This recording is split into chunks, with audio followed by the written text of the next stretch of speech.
తండ్రి చాలా గొప్పవాడు. ఎందుకు? తల్లి అంటే 9 నెలలు మోసి కనవతలు పడేసింది. తర్వాత అంతా మోసేది ఎవరు భారం? భార్య భర్త. ఈజీగా బతికేయచ్చు ఎంతకాలం అయినా, ఎందుకంటే ఇద్దరు మనుషులే కాబట్టి.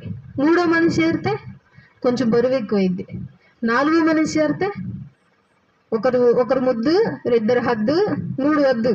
ఇంతకు ముందు అట్లా ఉన్నాయా? 10లు 20లు ఇష్టం వచ్చినట్టు కనేసేవాళ్ళు. కాబట్టి ఆ భారం అంతా ఎవరి మీద పడిద్ది? తండ్రి మీదే పడిద్ది. కాబట్టి తండ్రి చాలా గొప్పవాడు. నిద్ర లేక తిండి కాచుకొని తన బిడ్డలకి తన భార్యకి పెట్టుకొని చాలా కష్టపడతాడు.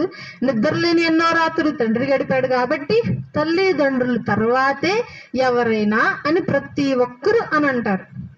అవునా కాదా? మీరు చెప్పండి.